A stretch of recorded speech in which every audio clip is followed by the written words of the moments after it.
সাবেক প্রধানমন্ত্রী ও বিএনপি চেয়ারপারসন বেগম খালেদা জিয়ার মৃত্যুতে শোক বইয়ে স্বাক্ষর করে শ্রদ্ধার্ঘ্য জানিয়েছে Association of Television Channel Owners ATCO. Begum Khaleda জিয়ার নীতি ও আদর্শের নির্দেশিত পথে দেশ গড়ার প্রতিজ্ঞায় পাশে থাকার আশ্বাস দেন অ্যাডকো মহাসচিব ও একুশে টেলিভিশনের চেয়ারম্যান আব্দুস সালাম। বিস্তারিত আকবর হোসেন সুমনের রিপোর্টে। রাজধানীর গুলশানে বিএনপি চেয়ারপারসনের কার্যালয়। বেগম খালেদা জিয়ার প্রয়াণে রাজনৈতিক দফতরের শূন্যতা পূরণে দলের হাল ধরেছেন তারেক রহমান। সাবেক প্রধানমন্ত্রীর মৃত্যুতে শোক জানাতে গুলশান কার্যালয়ে আসেন Association of Television Channel Owners ATCO নেতারা। সভাপতি ও মহাসচিবের নেতৃত্বে 7 সদস্যের প্রতিনিধি দল শোক বইয়ে প্রকাশ করেন শোকানুভূতি। এ সময় বিএনপি মহাসচিব মির্জা ফখরুল ইসলাম আলমগীরের সঙ্গে সাক্ষাৎ হয় অ্যাডকো মহাসচিব আব্দুস সালামের।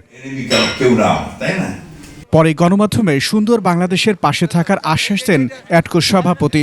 আমাদেরও অফিসিয়ালি সমবেদনা জানানো, যদিও আমরা আমাদের টেলিভিশনের মাধ্যমে জানিয়েছি, কিন্তু আজকে আমরা পার্টি অফিসে এসে যে কন্ডোলেন্স বইটা আছে, ওখানে আমাদের মনের কথা কিভাবে আমরা তাকে উপলব্ধি করি বা করেছি সেটাই প্রকাশ করা, এবং তার পরিবারের প্রতি আমাদের সমবেদনা থাকবে সেটাও আমরা লিখেছি।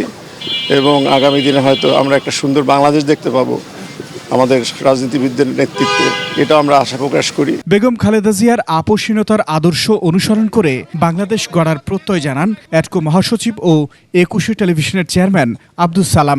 প্রত্যেকটা টিভি দিনব্যাপী এবং এখনো পর্যন্ত অনেক টিভি ওনার স্মরণে আমরা প্রোগ্রাম করছি, এবং আমরা সবাই শোকাহত, মর্মাহত, এবং ওনার আত্মার মাগফিরাত কামনা করি।